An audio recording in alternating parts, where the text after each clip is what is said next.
Okay, hi and welcome everyone. I am your host, Professor Tuck. Welcome to the show. This is just going to be a short check-in. I want to, tell you guys what's going on. I got some good news for once. Um, so I took Sam to the vet today, and and we got some blood work done on her. So she'd gotten diagnosed with Lyme disease. They gave me some medication for her. I gave her the medication for it, and I really wasn't expecting the medication to do much. Now, I did have another vet that comes into the place where I work. He was telling me that, um, so, with her being exposed to ticks, she just might have shown up, and might have just, shown positive for it because it was a simple test. It wasn't like an extensive test, but apparently she did do some blood tests on Sam today, and we found out her kidneys are fine, her liver's fine, everything's fine with her. The Lyme disease is in remission. Oh, thank God. Okay, at least one of us is going to live. So that's one thing. That's a piece of good news I really wanted to share with you guys. And I was kind of really excited. That's what inspired me to want to do the live stream. Yeah, I could have done it in a short and maybe done it in about 15, 20 seconds. But you know what? I thought I'd come in, chit chat with you guys and say, hi, how are you guys doing? Okay, so on the other front, as far as things go, one of the things that I've been talking about is I spent a few bucks on a 0 degree down underquilt. You can't find a 0 degree synthetic underquilt. It's down or it's nothing when it comes to an underquilt for a hammock. So I spent some money on it and I'm like, okay, I want to be able to, because the thing is when I first went out, when I left to go out and start my trail a few years ago, what was it, 2022? In 2022, when I left to go do my trail, um, I had I had bought a bike, so I bought a high quality bike. So I bought an Aspect 950, a Scott Aspect 950, and that was an entry level bike, but it was a quality bike. But the thing is I realized after biking that I actually didn't like biking. I like to move fast. I like to be able to cover distance, but I just don't like what biking does to my body. So I ended up getting rid of that and kind of going bare bones, like I was sleeping under the stars with a Wooby and a sleeping bag, and that was pretty much it. It wasn't until probably about 300 or 400 miles later that somebody was kind enough to buy me a tent. And therefore, I had a tent until finally I got to Alabama, where somebody was kind enough to show me the benefits of a hammock. And then from there, I gave her my tent. She gave me her hammock. And I went on, and I've been a hammock sleeper ever since. I mean, I've had to go, ground sleeping, tent sleeping, but my preferred sleep system is a hammock, as much as I possibly can. So I wanted to make sure that, okay, so now I know my preferred method of travel. Like, I mean, I've done Greyhound, and Greyhound's fun, but with a dog it makes life so much harder. Like, if it was just me, I would just Greyhound to wherever I wanted to be, and I wouldn't even think anything about it. But because I have a dog, and just so if you guys want to see Sam, because she's kind of moping right now because she got in trouble. Yeah, she tried to steal one of the other dog's food, and I did not like that. She's got to stop stealing food. But yeah, she's like 15 pounds overweight. Yeah, she needs to lose about 30% of her body weight in order to be healthy again. So let's instead of make America healthy again, let's make Sam healthy again. So we'll call it Mesa, or yeah. So, um, but anyways, so I'm now that I know like my preferred method of travel, because I like having Sam. I don't want to ever go without a dog. I think that, a part of me says, I don't want a dog in the future, but the reality is that having time to be static and have time to form a bond with Sam, like when you're out on the road, you don't get a chance to really form a bond with your dog because you're walking 15 miles a day, 20 miles a day, because you don't want to do too much for your dog. What's up, Kung Fu? Nice to see you, man. Um, and so like, you want to be out there, and you want to keep going, but your dog can only do about, like, 15 miles a day. And so I forgot where I was going with that, but anyways, you just having have I want to be able to keep have a dog with me in the future, just because bonding with your animal. That's what I was talking about. So you're walking 15 miles a day. When we would get into camp, Sam would go find a place, flop down, until I sat at the hammock, and then at most, what she would do is come crawl up in the hammock with me, pass out, and cuddle with me, and that was about the most that Sam could do. Okay, that is that is the extent of the bonding that's going to happen with a dog while you're on the road if you just kind of pick one up as you go. Versus being in a house or being housed up like I am right now. My friend, she works graveyard shift, so that means that means sleeps during the day, so I'm quiet, so it gives me more time to spend with my dog. Sam and I spend time bonding and loving each other. Actually, I've been able to build a very strong bond with her moving forward, and it's like now I understand the benefits of actually having a dog, to where it's like I would be really sad if I didn't have a dog in my life in some way. Just because just getting to know Sam and really getting to like build that bond, like there's a lot of love and care. Like wherever I go in the house, she now follows me and she lays right beside me, because part of that was just building that bond with her, showing her that I cared. I spend time playing with her, I take her for walks, I do this, I do that with her, so that she actually knows that she and I get a lot more interaction time. Because like I said, the most she would do was she would crawl up in the hammock and sleep with me. And when would have 0 days, she'd probably sleep for the first day. If we had anything more than a single 0 day, she would get rambunctious and want to play. And I'm exhausted, because I had an extra year on top of what she'd been doing. And so it was just like, it was exhausting. And so it was very hard to come up with the energy to play with her. But now that I go to work, I come home, I have time. I work. I'm almost full time, because like they're not going to put me as full time because they have to offer me benefits. Or Missouri starts requiring certain things if once you become full time. So they keep me. So I generally get about 25 to 30 hours, 25 to about 28, 29 hours a week. But that gives me enough time to be able to go to work and then come home and hang out with my dog and have time to be able to play with my dog. So she and I have had a lot more time to be able to bond. So that's something that's been a benefit of being able to have it. But for those of you, like if you're walking along trail, or if the world goes to shit and you have to put your inch bag on and start walking, all of a sudden you got a dog that follows you a few miles.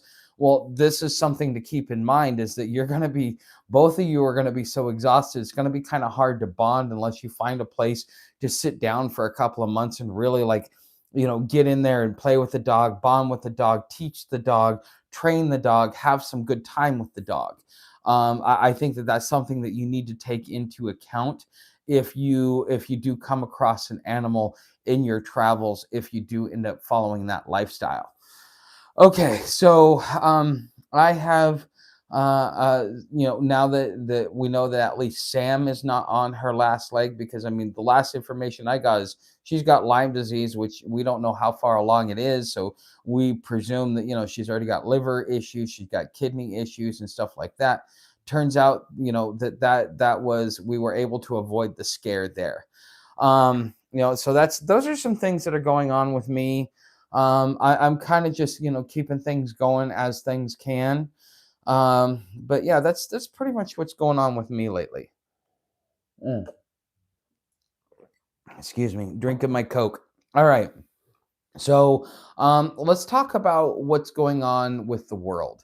Because I need some feedback from you. So for those of you that are still watching, especially if you're watching this after the live stream, I would really like some feedback from you guys, because I have my own ideas, and there's going to be some stuff that I will let out at appropriate times. I've kind of already, started letting certain information out, but I kind of want to get to certain points, reach certain milestones before I start talking about everything that's going on. But I have a general idea of what it is that I want to do. I know that I want to go and I want to document how the world is falling apart, especially small town America and stuff like that. As I walk, because I will be going to either, I can either go north and I can go through like Michigan and Illinois and Iowa and stuff like that, or I can go south and I can still go through Illinois, but I'm going to be going through Missouri, which is going to be a little bit warmer. Um, and both are going to be road walks until I get to that center point in Kentucky, where I start jumping into trail. But then about 100 miles later, I end up on the Buckeye Trail. Okay, but I am going to head east. I know that I do want to go on the AT. I know that I do want to head south. I know that I do want to hit the Pinhoti at some point in time. I know that I want to go to New York at some point in time, partially because I want to document a lot of the unrest and the craziness that's going on, especially after Mondami takes Mamdani, N-N-I, yeah, Mamdani, after he takes office.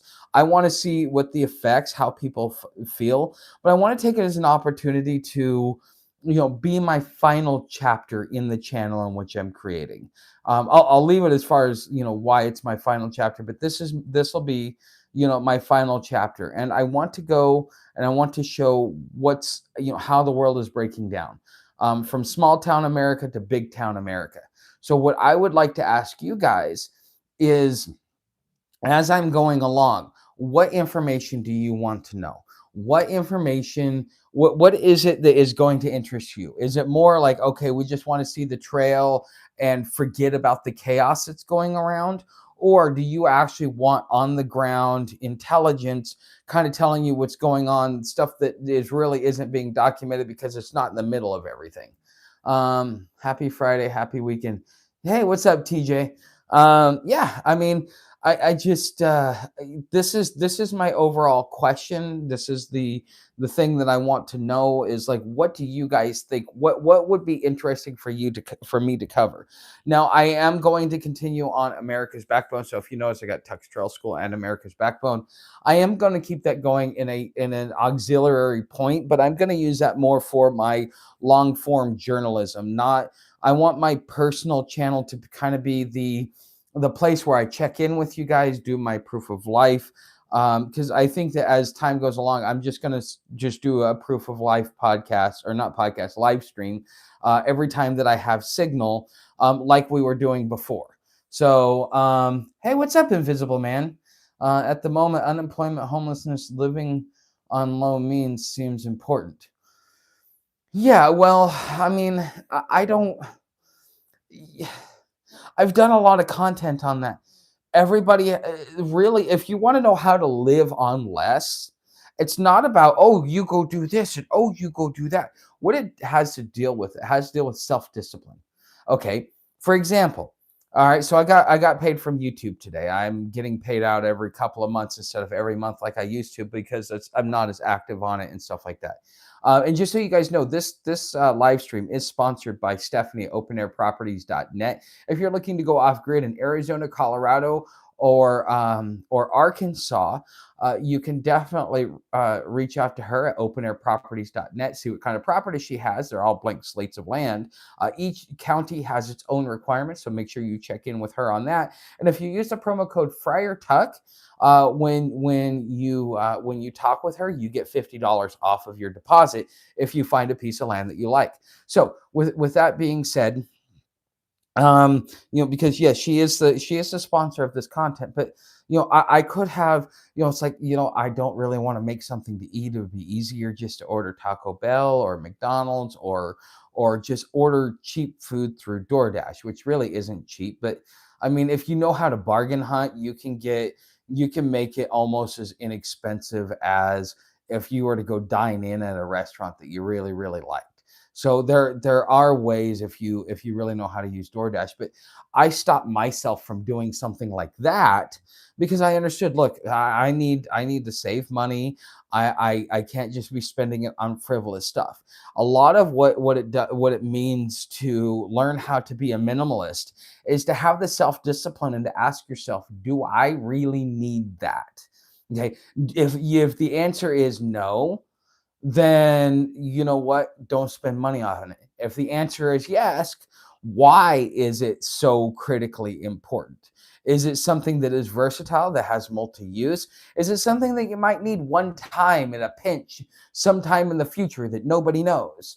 I mean, you kind of got to live in the here and now when you're in survival mode. You can't think about 10 years down the future, down the road, because you don't know where you're going to be 10 years down the road. If you're static in a house, have a life goals, have a trajectory, have a plan, that's different. But when you're in survival mode, especially if the economy is crashing, everything's going up, wages are going down, and you're asking yourself, can I afford food or rent, and which one's more important? This is the most important questions that you should be asking yourself. That's why, honestly, that's why Stephanie Open Air Properties is so important. That's part of the reason why I chose to partner with her. You realize that you're going to pay about 200 unless you get a deal, like, because she runs specials from time to time, so make sure you sign up for her email list. But she does deals, and I got in on a deal around Thanksgiving because it was about the time of year, and she offered a really good deal to where it's like, oh, I got a discount on my payment. It extended my contract, but I got a discount on my payment. Because the thing is I know that I could at least afford this much every month without fail, and I'm not going to have to, I won't have to worry about it. At least that's the way I felt back then. Now, things are different, things have changed, but I know that I can at least afford the hundred and some dollars that I pay every month. I'm not going to give you guys the exact amount, but but the thing is when the whole world falls apart, I have a home base. I have a place that I can go home to. I'm willing to go without DoorDash. I'm willing to, to maybe not buy as much weed this month. I'm willing to maybe, not do this month. I'm willing to forego something because A.L. Williams said this, do today what others won't, so you'll have tomorrow what others don't. Okay, that's a very, very important quote, and I have actually lived my life by that ever since I heard the quote, all the way back in like 2011, 2012. Do today what others won't, so you'll have tomorrow what others don't. Okay, that is a life lesson in itself, because the thing is you got to be willing to step outside of your comfort box. You've got to be willing to go without that instant gratification. The thing that keeps us tied into the system is convenience, the lack of knowledge, or how much they scare you. Like, oh my god, I couldn't be outside in that cold. Well, you know what, if you have the right gear, if you make the right investments, it's not about going out and going and getting the most expensive gear, getting the highest quality gear. Because even me, when I think about the down, I'm thinking, yeah, I need something that's going to get me down. Now I need to make sure that my tarp system will complement it, so that because once you get down wet, you're fucked. It's not like wool. But I have a wool base layer. I have other things that are wool, so that it will kind of help counterbalance the negative effects. Because I don't know, once in a blue moon, you might get your underquilt soaked because it rains so hard between the wind and the amount of rain that's coming down. You can't protect your gear. But if it's raining, that means it's at least warm enough so you're not getting hypothermia. And plus, if you have a good base layer, then you're at least survivable. But the thing is also what that means is I got to lose time the next morning to wake up, to dry it off, to make sure that it can function. And so, in order to be able to have that comfort that becomes somewhat of a liability, I've got to be able to give up time. And so you got to ask yourself, when it comes to quality gear, yes, there are trade-offs that you may have to make. If we get into a situation where, I don't like the area where I'm camping, because, or I have to be more choosy when I do stealth camping, that's going to play a big part in it, which means I may have to walk longer, which means I may have to deal with different obstacles just to be able to find a decent place to be able to lay, so that I've got this quality gear, so that I don't destroy it over the amount of time that I'm going to be traveling with it. And so therefore it becomes a much bigger issue. So you got to really think about the gear that you use. Now, I have thought about, oh, I probably should go and get me a really high quality 0 degree top quilt, something that can double as a sleeping bag and as a quilt. And I'm going to tell you straight up, it's smarter to go spend $35 at Walmart for the 30 degree comfort Ozark Trail mummy sleeping bag. than it is to go spend 100, 200, 300, $400 on something that's synthetic and pretends to be lightweight.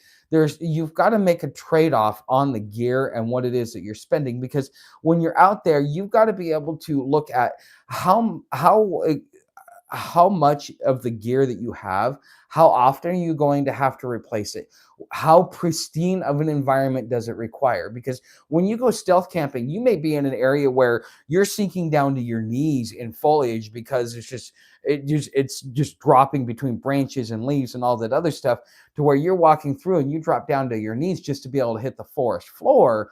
And then that means you've got to put your hammock up higher. You don't want to have anything scratching against it. So if there's little thorn bushes and stuff like that, you got to really pay attention. These are things that most people don't think about. They think, oh, I'm going to show up, there's going to be a pristine campsite, and I'm going to be able to set up my tent, I'll be able to live all nice and comfortably, not realizing that when you're, especially if you're traveling and you're doing it in unconventional means, the environment, the foliage is going to be your biggest obstacle, not people, not animals, but the actual foliage. Because whether it be you're dealing in Florida with the skinny pines, and you got to make sure that you find one that's tall enough, because when you set your hammock up it bows, or you drop about 8-12 inches because of it, just the stem is not strong enough. Or you're in a place where basically it's a 4 foot wide mowed area through brambles, and so if you get off of that beaten path at any point in time, you've got sticker bushes that are all up in you. And you got to set up a tent in that. You don't want one of these plastic tents that are like 0.3 grams or some shit like that, because you're going to be in a situation where that thing's going to get ruined, because you're not going to be able to get to a pristine environment. Because even though you think, oh, I'm going to make it to this campsite or that campsite, or I'll make it this far, or oh, there's a patch of forest I need to make it, there are other obstacles that happen throughout your day that may slow you down or push you further beyond that point. So if you get so stuck on, oh, I need to be able to have a pristine environment, you are fucking yourself, because if you buy gear that requires it, you're going to be screwed. So I cannot praise my free soldier tarp enough. Oh, nice, you got one of those. They're fucking good, aren't they? Is a blanket or a sleeping bag better? It depends upon how you sleep, Invisible Man. If you are a side sleeper, you're probably going to want a quilt. If you're a back sleeper, you're probably going to want a sleeping bag. That's the reality of it. Like that's the best advice that I've ever been given, and it's true. Like if I'm sleeping on the ground, I'm a side sleeper, but in a hammock, because the thing is when you first sleep in a hammock for the first, I don't know, I don't know, maybe uh, uh 4 or 5 days, maybe a week tops.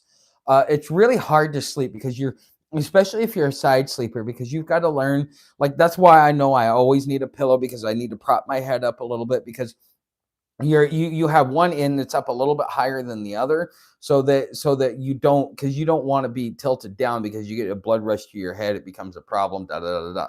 So you want to always make sure that there's always a little bit of a tilt up. That's what I do, and that's what I've always done. It's always worked for me. But the thing is being able to have that pillow to kind of make sure that there's an extra tilt up, so I'm not tilting down, becomes important. But the thing is, I had to be able to learn to sleep like this. Okay, I had to learn. It took me about a week to learn to sleep like this. For the longest time, even once I got my property in Arizona, you know what? I would sleep on my back like this, and I wouldn't move for the whole entire night. I would just be like, and I'd be completely asleep. So that was the normal everyday thing. So if you want to know if a blanket or a sleeping bag is better, it depends upon, everything is dependent upon how you want your setup. If you're going to be doing certain trails, you're going to be like, well, I want to sleep hammock. Well, you know what? If you get above a certain line, if you get above the tree line, you're not allowed to put down a hammock. You're going to have a tent. So can your stuff be versatile? So I have shanty life outfitters for my hammock, because the tarp is designed to become an A-frame in the event that I can't that I get above the tree line, so I at least have some form of cover in the night if it's raining or if it's damp and stuff like that. I at least have some form of cover to be able to keep myself doing, keep myself going. Okay, so that's the thing. Now, which works for you? Um, if you're the type of person that needs to be on a super soft bed, you're probably going to be better off in a hammock than being in a tent. Reason why is because on a tent, it doesn't matter how good you think your sleeping pad is. Okay, after about a month or two, the inflatable ones always pop. They always lose it within a couple of weeks. So you're going to be sleeping on the ground.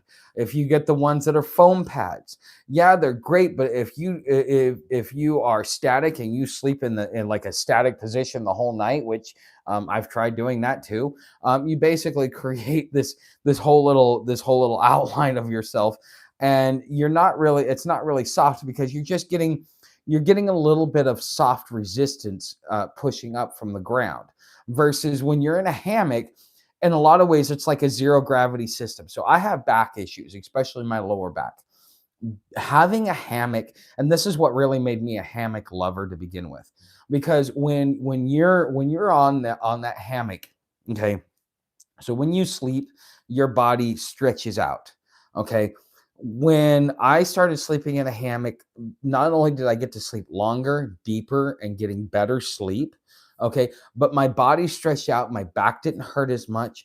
I was giving my body a little bit of reprieve, because if you've got back issues or hip issues or shoulder issues, which you will develop hiking at one point in time, but if you've got any of those issues, sleeping on the ground could become a lot harder for you. It could become a deterrent and things like that, because it's very hard to find something that is durable and will not get popped unless you're in a pristine camping environment. And if you're going to travel in any shape or fashion outside of a nature trail like the either the Pinhoti or the AT, which every other trail, I mean, you're going to have anywhere from 20 to 40, sometimes 60% of it would be road walks, which means you're going to be doing a lot of stealth camping. There's only a couple of trails that are 100% or 85% or greater nature trail, and just a very minimal amount that is road. Like on the Pinhoti, there's maybe like 20, 30 miles of it out of the whole 350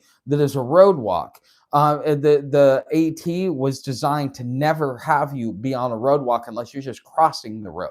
Okay, so it's a it depends upon how you plan to travel, where you plan to travel. If I was traveling in the Midwest or on the Pacific coast, I would be choosing a different setup in the Midwest. My setup would work on the coast. I would probably be better on the coast than it would be on the West Coast than it would be in the East Coast. But that's just because the West Coast has more opportunities for nature trails. Okay. But if you really want to understand what it is that you need to have, you have to answer a whole bunch of questions. Okay. So the questions that I ask myself is, okay, what kind of physical issues do I have? Well, I got back issues, I got shoulder issues, I got hip issues. Okay. Is sleeping on the ground better for me? Yes, if I'm sleeping on a hard ground, but sometimes when you got gravel underneath you, or you've got uneven ground, or you've got little things that are poking up, it becomes a pain in the ass. So therefore, might want a thin sleeping pad. Yes, that's good. It helps your back stretch out. It keeps your alignment right. It helps out a little bit. Okay. But if you've tried hammock sleeping, you would understand that it helps out 10 times more than the other. But that's just my opinion. The other questions that I would ask is the environment, is it going to require the majority of it going to be in a forest, or have access to a forest so I can hang my hammock? Or am I going to be doing road walks the whole time? There are certain trails where you're going to be doing road walks the whole time. You're going to want a tent. Okay. Hey, what's up? IRIE. I haven't seen you in a while. So, if you get to a point where you just want to or you're going to be on something where you're going to be doing a majority road walk, well, you're going to definitely want a tent, especially if you have those issues. You're probably going to not move as far, or if you do, it's because you're doing mostly road walks, which means you have less inclines, less declines, which is easier on your body in certain senses. So therefore, there's a trade-off, because when you're in a nature trail, you do useless ups and downs. You spend 3/4 of your day walking uphill, to the last quarter of your day walking downhill, and it becomes a steeper incline, and so therefore it has a completely different toll on your body. So you've got to look at all these different things, and it becomes a person. You have to customize your system. Everybody keeps asking me, what's the best this or what's the best that? Your system has to be customized to you. It has to be lightweight, it has to be functional, and you're allowed to have one luxury item. My one luxury item is a pillow. Some people, their one luxury item might be a heavier blanket. It might be a more delicate underquilt. It might be all kinds of different things, but you get one luxury item. The rest of it has to be bare bones necessity and what's going to be the best impact for you. Okay. So people keep asking me that, and it's like, I can't give you an answer, because I have to know what it is that you plan on doing to tell you what's going to work for you. And it all boils down to preference. I don't, some people prefer to carry a weapon with them. No, I don't. Some people prefer to do things certain ways, and I don't. Some people want to do lightweight. I don't. Some people want to go spend a lot of money on gear. I don't. Okay. So, what's up, Envision? Been watching for a while and going through some heavy illegal stuff. Always look forward to your content. Well, thanks, man. I hope it helps. What's your thought on freestanding hammocks? Um, well, if you're gonna have a freestanding hammock, that means you got to carry extra gear. How much does that gear weigh? Um, and how stable is it? Can that's the real question. If you are going to do like a desert walk or a road walk, and hammock sleeping is so important to you, and you're willing to carry the extra weight, go for it. But I would think twice before I brought something like that. I'm you you have to have a balance between the weight in your gear and durability. Okay, everybody wants, if you go for lightweight, you lose durability. If you go for durability, you lose weight. You can only carry so much weight, but you need certain things to be durable. Other things don't matter as much. What things actually need to be durable? Well, maybe having a jacket being durable would probably be good. That's kind of lightweight. Maybe having a good sleep system and making sure that that's durable, because you know what, if you don't get any sleep, it doesn't matter. It doesn't matter how good the rest of your gear is. The more sleep you lose, the less coherent decisions you're able to make. So therefore, your sleep becomes one of the most important things for you, because that allows you to be able to function and make coherent decisions. What's up, DFA? It's nice to see you. Should you use a sleep pad in the hammock? I've heard of people doing it. I've tried it. It's a pain in the ass. I wouldn't do it. Um, you do something like that on, like, they have the hammocks that are like side sleeping hammocks, that basically it's a hammock but it's a bed. It's a floating bed. Something like that. I would put a pad in. Nightcat will do something like that, but no. Honestly, it's a pain in the ass. It's extra gear. It's unnecessary. There are better adjustments that you can make to your gear that will give you the same effect. So, what's up, Ron? So, anyways, this is just, when it comes to again, your gear, you got to have a basic understanding. So, um, do you want your pack to be lightweight, or do you want it to be heavy? Or do you want it to be durable? Well, you want a touch of lightweight. So you might want to go with carbon alloy, or a carbon frame versus aluminum. and go with an external frame versus an internal frame, because the internal frames are aluminum and it's very flimsy. And if you bend any of the bars, you're kind of fucked. And if you stuff your stuff in there, it kind of throws it out of whack because it's actually supposed to be at a bow. And if you really stuff your pack and you stuff it hard, it will straighten those things out for you real quick. That was the problem that I had with my Teton. So that's why, if you look here, I will show you. Okay. Um, that is my pack. I have an external frame. Okay. That thing can carry that thing can carry 150 pounds. Okay. If I need to carry 150 pounds, I can carry 150 pounds in that backpack. Will I carry 150 pounds? No. Most I would probably carry a 60. But but the thing is, I have something that's durable. Now, if I'm trying to blend in, this makes me stick out like a sore thumb. So what are my other options? I've been looking into it, because you can go through for the Kelty for $265, but it's red instead of black as far as the fabric. So therefore, that becomes a no-no, especially if you plan on stealth camping. You also, I can't remember the name of it, but it's like 150 to $100 cheaper than the Osprey Aether, but is just as strong, if not more strong.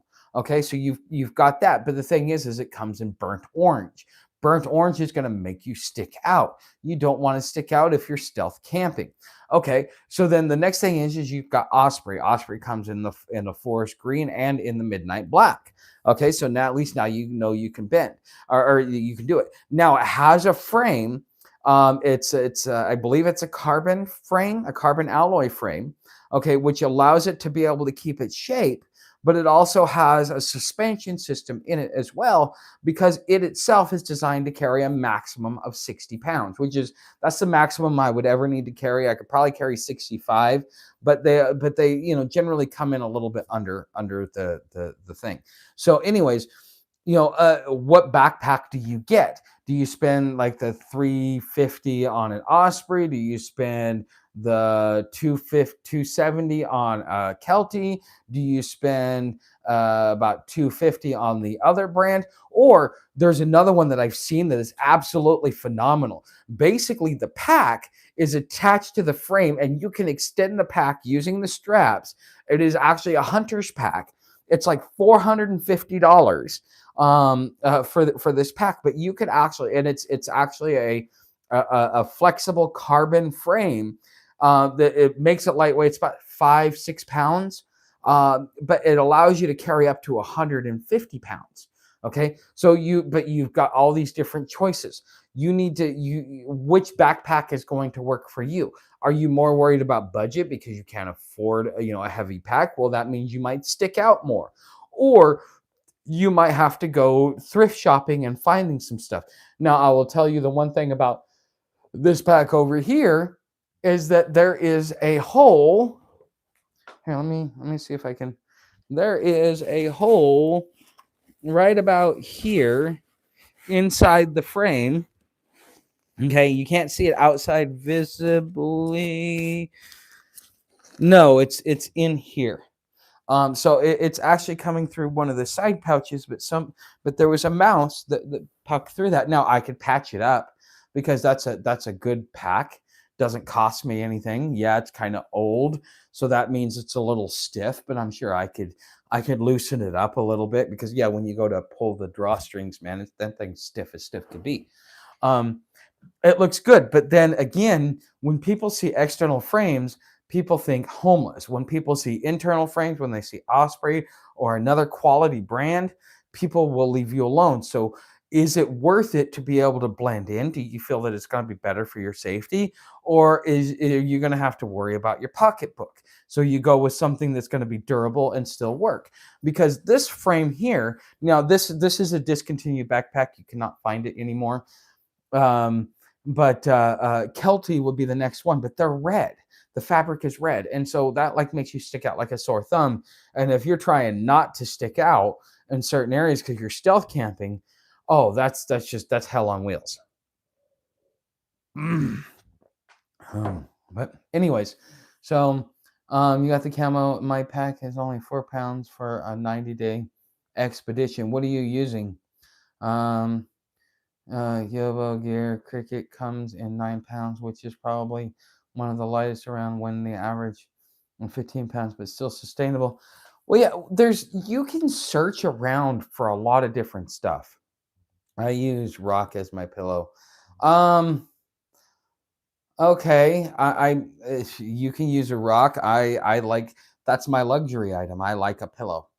I like a pillow and I like a blanket or a sleeping bag, something to pull over me. Those are my two well, the sleeping bag's not a luxury item, it's a necessity, but I either have one or the other because I always like to have something over me when I sleep.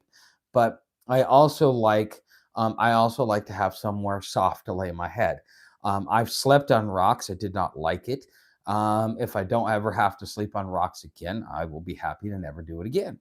Okay. So these are just different ideas on how on you guys keep asking me these questions, and it's like I don't really have an answer. People are like, I'll pay $10 for a list.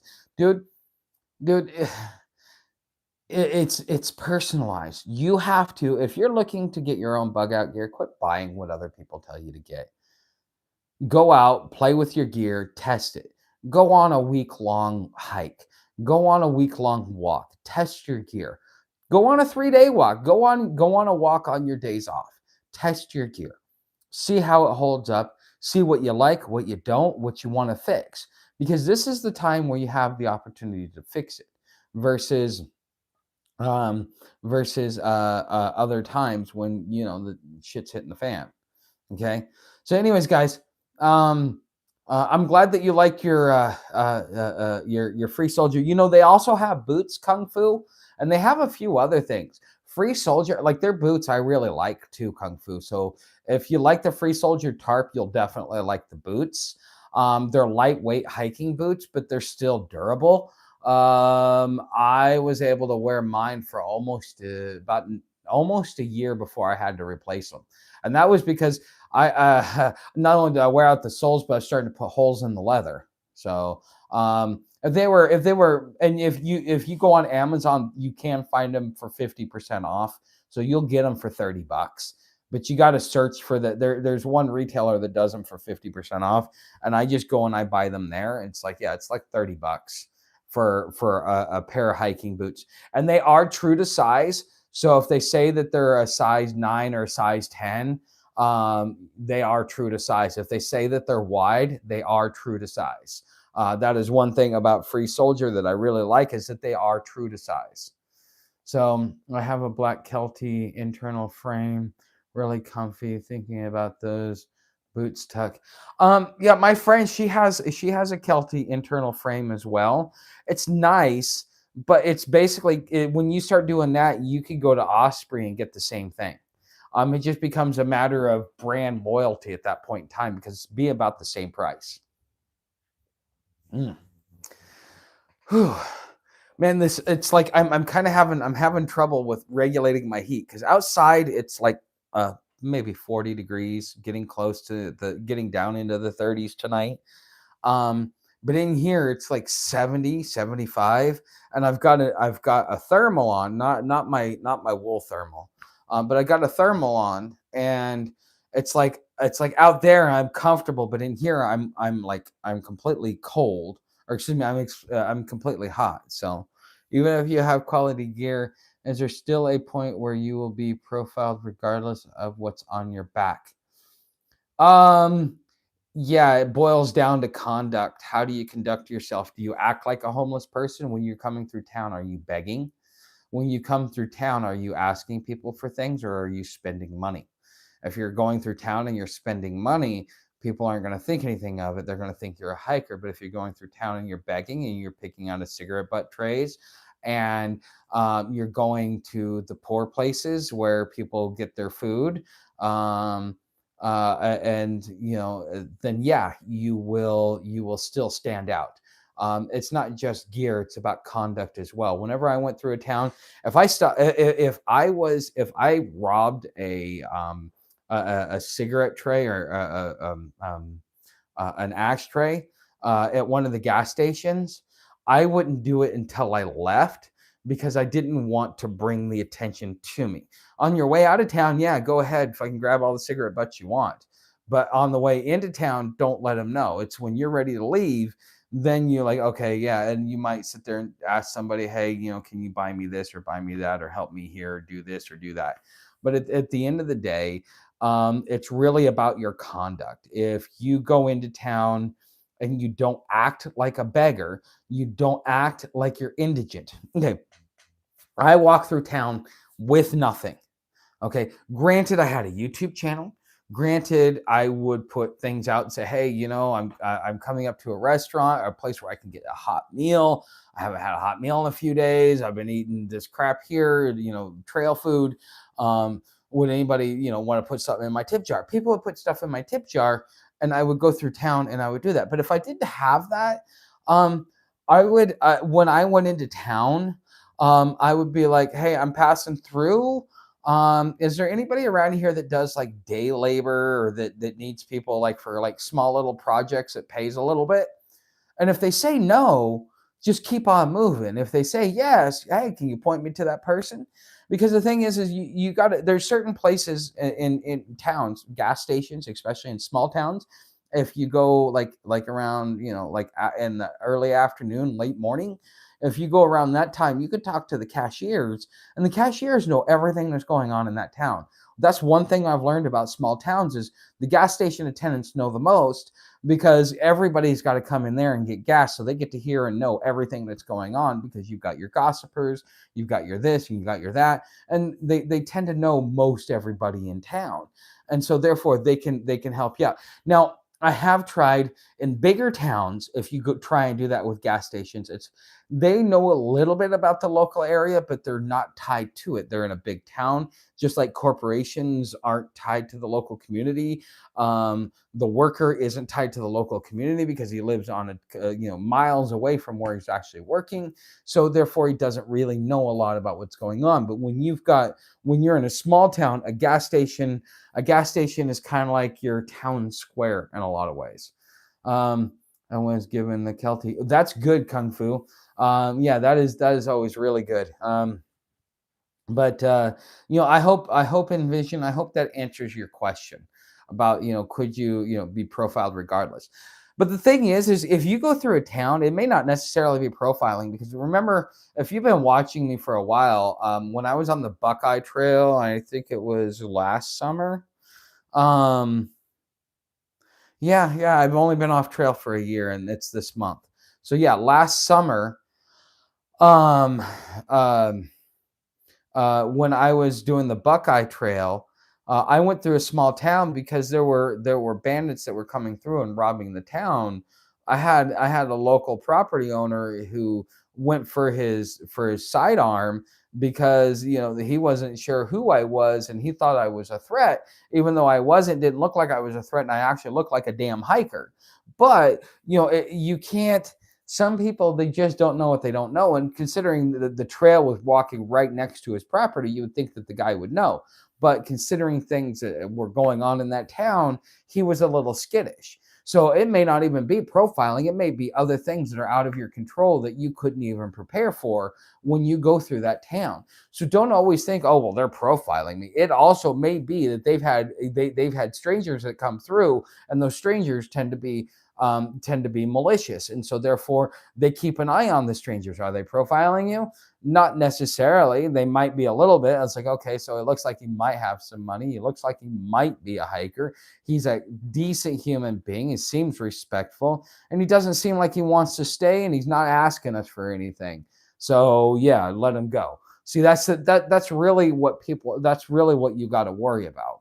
So what town was the one where you worked at the store in Alabama? No, that wasn't in Alabama. That was in Georgia. That was outside of Cave Springs. That was Boondocks Bar and Grill. And apparently the guy got his ding ding machines. And so, yeah, he's continuously ripping off his workers while he continuously lines his pockets. And I can't believe that the town knows that this guy is ripping off his employees, but they don't care. because they're his friends. And a lot of them are Trumpians, and Trumpians support Trumpians regardless if they're right or wrong. And that really, really bugs me, because the whole reason why I got into that situation was because that lady liked the guy because they were both Trumpians. And regardless of how you feel about the individual, if that be it's almost cultish, because it would be like being in the Freemasons. Okay, there's no real difference, except for who you worship. And that was how I got into that situation. Is she looked the other way, even though the county already knew that he had a reputation, because she was on the trail board and on the county board. He already had a reputation of running people up for 40 hours and not paying them, and then pocketing all the money. So, what town was that? But yeah, that was just outside of Cave Springs, Georgia, in a little bar called Boondocks Bar and Grill. The guy's name is Wheels, and his girlfriend is even more twisted than he is. But she's from Seattle, so what do you expect? Yeah. So, but that's that. It doesn't matter. I'm not affiliated with parties. If I see any party worshiping, or any individual worshiping members within their party, I mean, if you're a Christian, you would call that idolatry. If you're a non-Christian, you just call it idiocracy. What do you do for food if you can't eat rice, bread, etc.? Invisible Man, people are kind. Okay, people are kind. If you're willing to put forth effort, even, hey, can I do some work for a meal? I'm hungry. People will feed you and say, don't even worry about doing some work. They'll give you something cheap, even if it's a fucking peanut butter and jelly sandwich. They'll give you something cheap. Okay. And if you go to enough houses and get enough peanut butter and jelly sandwiches, you will get full. Okay. But people are kind. People are inherently kind. People are scared because they're told to be scared of their fellow man by the media. But should they be scared? No, not at all. Not at all. They should be anything but scared. So yeah, I think that your fellow man in general is going to be kind and respectful to you, as long as you're kind and respectful to them. But as the chaos and the craziness has been going forward in the last couple of years, I think that's no longer, because we as a society have become so mentally sick, that a lot of these rules that you used to be able to live by, you can't live by anymore. That's why, what's his name? The dude that called The Big Short, that's why he pulled all of his money out of the stock market. He's like, I can no longer predict it. It's no longer operating on normal, consistent norms. It is erratic and artificially being played around with. So nobody can play the stock market appropriately. I think that society as a whole is that way as well. So, but yeah, if there are, you go by restaurants and you ask them for their throwbacks and their scraps and stuff like that, they'll throw you something. Okay, even if you offer to bust some tables. If you stand outside of McDonald's and ask people for a burger, you'll ask like 20 people, and you'll think, man, nobody wants to help me. Then all of a sudden, about 15 burgers land in your pocket, and you're like, shit, this is more than I wanted. But it happens. You people The thing about Americans, and the thing about humans in general, is if you're in America, you should not be starving. If you're starving, it's because of your own incompetency. That is the rule among the homeless on the streets. Only the stupid starve. So you cannot starve in this country, because people will always make sure, even if it may not be much, it may be beans and rice, but it's something. People will not let you go hungry until there is no more food and they can only take care of themselves. And when that happens, dude, it's all bets are off. It goes to cannibalism. So nobody wants to sing kumbaya anyway. I don't know. Appreciate your perspective, since you've been all over the place. In my experience in Eugene, Oregon, being profiled as a non-issue, but that's not to say there's a bunch of other problems. Envision. I was in Eugene. I had a guy. There's a guy. I don't know if he's still there, but he did. he give you little dabs off the paper. Yeah, $5 a tab. And yeah, a regular tweaker, but he turned one of the tweakers off on me. And next thing you know, I got this guy, he's got a knife going down like this. I'm sitting here like this. And here comes a cop just rolling on by, doesn't do a damn thing, just keeps on going. I'm like, really? So, um, yeah, Eugene, you may think that they're profiling you and stuff like that, but unless you're doing something that really brings their attention, they don't give two shits about you. They're just looking and gawking because they're amused. That was my experience in Eugene, but that was like 2015, 16. I left Oregon in 2017. So, um, but yeah, my mom was born and raised in Portland. Back when Oregon used to be Oregon before the Californians invaded. It sounds like there's a lot of people that are anti-Californians now. That kind of makes me happy. But all right, guys, I hope that you guys learned something from this. I hope that you answered my questions that I asked in the back.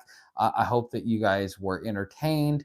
I hope to see you in the next broadcast. I don't know when I'm going to do the next one. We're kind of having conflicting schedules because she's working two jobs now. Makes no sense. Working two jobs now, and with the way I work, our schedules are conflicting. When she goes to work early, like she did today, then I can do my live streams, but I don't always know when that's going to be. But thanks for being here, guys. I will see you in the next one. And hey, if you really like this, don't forget to leave me a super chat. Tell me thanks. See you guys in the next one.